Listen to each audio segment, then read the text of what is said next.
बोला बोला सरस्वती मैया की।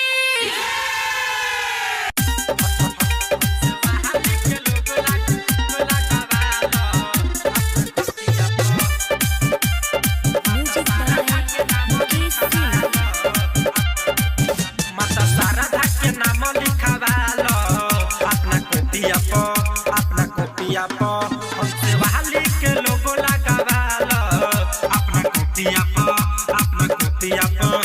तल भगिया के दीहे जगाई माई नहजर अपन घुमाई राजा करे लग भाई सुना रुपिया प हमसे वाली के लोगो लगावालो अपना कोपिया प माता शारदा के नाम लिखवालो अपना कोपिया प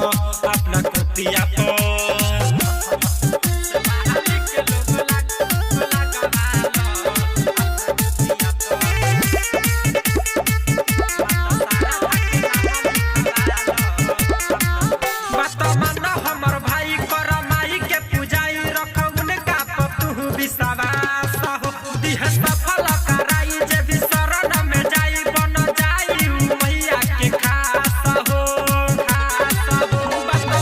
हमर भाई कर माई के पूजाई रखउन का तू विश्वास हो दिह सफल कराई जे भी शरण में जाई बन जाई मैया के खास हो हमरा बतिया पदतनी के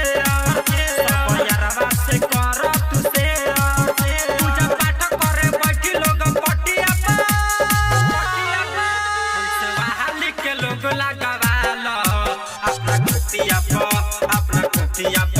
माता शारदा के नाम लिखवालो अपना कोपिया प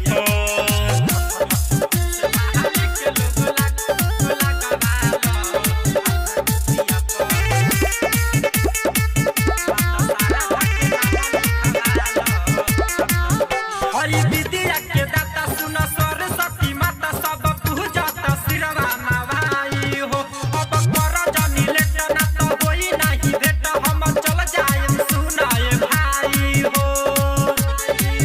हरि विद्या के दाता सुन सरस्वती माता सब पूजत सिरवा नवाई हो अब कर जनी लेट ना तो होई नहीं भेट हम चल जाएम सुनाए भाई हो कहे राइटर उपेंद्र दीवाना पागल प्रेमी के बाजे लगाना कबले सुता रहब भाई सुन खटिया प हमसे वाली के लोग लगावालो अपना कोपिया प माता